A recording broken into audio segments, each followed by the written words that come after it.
Assalamualaikum warahmatullahi wabarakatuh. Halo anak-anak, bagaimana kabarnya hari ini? Alhamdulillah, luar biasa, tetap semangat. Allahu Akbar. Oke, tepuk tangan. Kayaknya udah pada siap nih untuk belajar dan melanjutkan materinya. Siap? Sip, pinter semuanya. Nah, sebelum kita melanjutkan materi selanjutnya, alangkah baiknya kita berdoa terlebih dahulu. Mangga kepada ketua murid mempersiapkan siswanya untuk berdoa. Berdoanya kita dalam hati saja ya.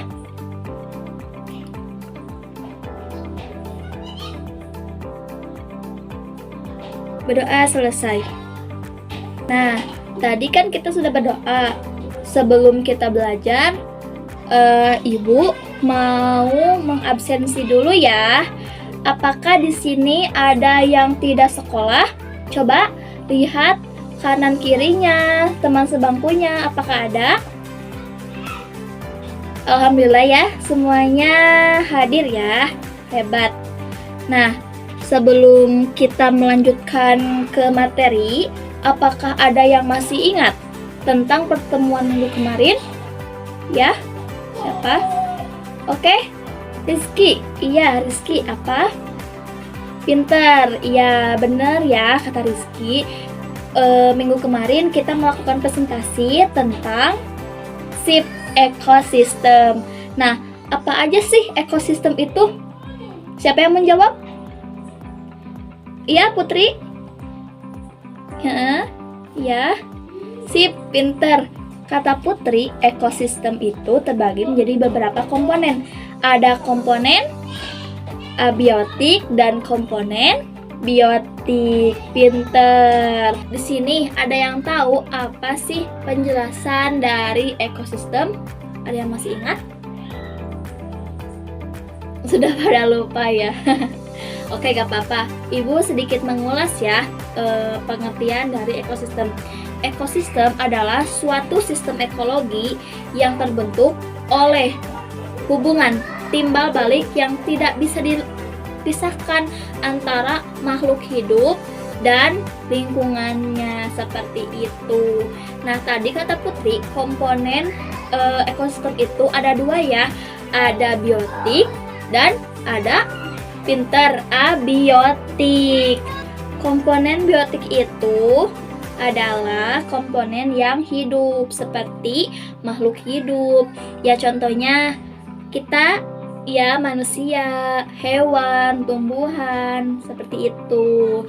Nah, sedangkan komponen abiotiknya adalah komponen yang tak hidup seperti air, tanah, terus ya udara, terus cahaya matahari dan kelembaban, seperti itu ya. Nah, karena tadi abiotik itu contohnya ada air, Ibu akan masuk ke materi tentang siklus air ya, tentang siklus air karena masih berkaitan ya dengan komponen abiotik. Minggu kemarin kita sudah menjelaskan presentasi tentang ya komponen biotiknya. Nah, sekarang kita masuk ke komponen abiotik. Sebelum Ibu menjelaskan materinya, mangga, kemarin Ibu mengasihkan tugas mandiri ya. Mangga, sebelumnya kepada ketua murid boleh dikumpulkan. Oke, semuanya sudah mengerjakan tugas ya, hebat. Nah, sekarang kita masuk ke materi tentang ekosistem abiotik. Nah, ekosistem abiotik itu ekosistem yang tidak hidup ya. Tadi contohnya sudah dijelaskan. Apa aja? Ya, air, tanah, suhu, udara, cahaya matahari, dan kelembaban. Oke. Nah, pada kali ini kita akan melangsungkan seperti yang kemarin ya, kita presentasi lagi ya. Sebelum kita presentasi dan semuanya ke kelompok masing-masing, Ibu akan menjelaskan tentang siklus air gitu. Karena air termasuk ke komponen abiotik. Iya. Sebelumnya mangga buka dulu bukunya. Apabila ada yang penting tolong catat ya. Sekarang Ibu akan menjelaskan apa sih dan bagaimana sih siklus air itu. Tahukah kalian mengapa air tak kunjung habis walaupun digunakan setiap hari?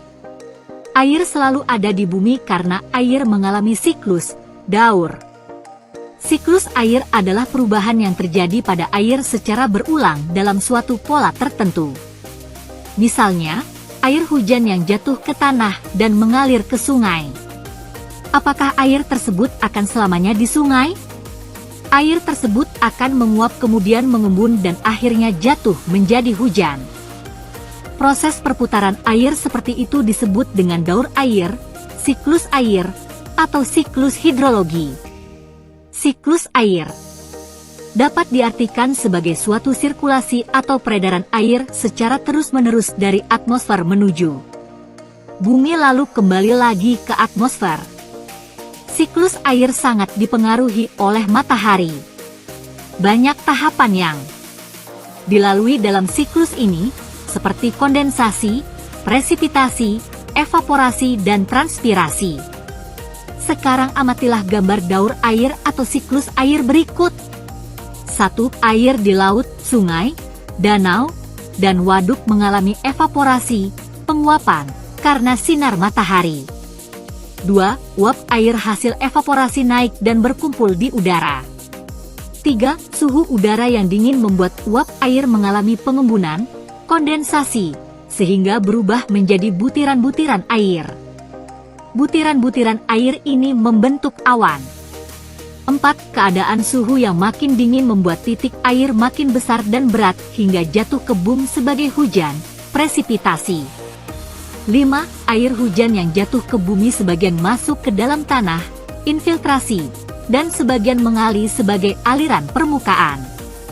Aliran air di selokan, parit, danau, sungai, dan perairan lainnya dapat mengalami penguapan secara langsung. Ada juga aliran air yang menuju ke laut dan mengalami penguapan di laut. Oke, Ibu sudah menjelaskan tentang siklus air.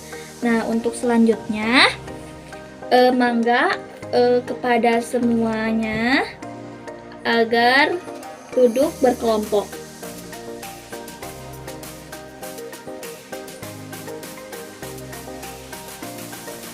Oke, sudah? Ya. Nah, kelompoknya sudah Ibu bagikan ya kemarin, masih sama ya. Untuk kelompok 1, jelaskan apakah unsur alam bisa habis dan apakah yang dimaksud dengan daur biogeokimia. Nah, untuk kelompok 1 membahas tentang itu ya. Nah, untuk kelompok 2, bagaimana mekanisme daur air yang kayak tadi ya, tapi menjelaskannya menurut versi kelompok kalian ya. Untuk kelompok 3 menjelaskan tentang bagaimana mekanisme daur karbon. Sama ya, kayak kelompok 2, tapi kelompok 3 itu tentang daur karbon. Jelaskan seperti yang kalian tanggapi saja ya. Gimana kelompok kalian saja. Untuk kelompok 4 ya. Untuk kelompok 4, bagaimana mekanisme daur nitrogen, fosfor, dan sulfur. Nah, materi yang kalian akan presentasikan udah Ibu tentuin ya. Mangga kalian kerjakan. Untuk bahan referensinya bisa kalian cari di Google, di website, di jurnal, di artikel ya. Boleh. Untuk itu mangga kepada semua kelompok Silahkan berdiskusi. Terima kasih kepada kelompok yang sudah berpresentasi.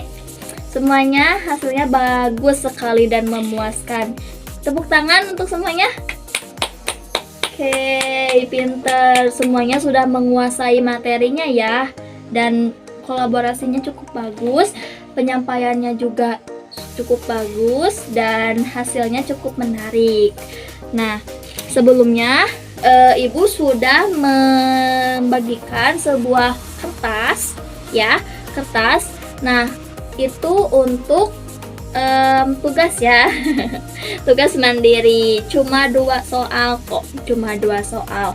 Yang pertama di sana ada ya, soal yang pertama, bagaimana daur air. Yang tadi Ibu jelaskan, mangga kalian tinggal meringkas saja. Tinggal meringkas saja ya, dan di satu poinkan saja gitu. Untuk nomor yang kedua tentang apa itu? Nah, di sana ada gambar. Nah, di sana ada gambar. Kalian jelaskan komponen dan interaksinya bagaimana. Ya, itu ada gambar di sana. Kalian jelaskan saja komponen dan interaksinya seperti apa. Seperti itu ya. Cukup dimengerti. Ada yang mau bertanya sebelum tutup? Oke, semuanya sudah paham ya? Pinter ya. Sebelum kita tutup, Ibu akan memberikan kesimpulan pada materi sekarang. Materi hari ini tentang ekosistem abiotik. Ekosistem abiotik itu adalah ekosistem yang tidak hidup ya. Seperti contohnya ya, air, tanah, cahaya, udara, suhu, dan kelembaban. Nah, yang kayak tadi ada beberapa siklus atau daur ya. Yang pertama ada daur air, yang kedua daur karbon, dan yang ketiga ada nitrogen, fosfor, dan sulfat ya. Dan bagaimana sih mekanismenya udah Ibu jelaskan ya. Nah, untuk tugasnya mangga dikerjakan, dikumpulkan minggu depan atau pertemuan selanjutnya. Oke, sekarang kita berdoa dulu ya sebelum menutup pertemuan kali ini. Mangga seperti biasa kepada ketua murid untuk mempersiapkan berdoa pulang. Kita berdoanya dalam hati saja. Waalaikumsalam warahmatullahi wabarakatuh.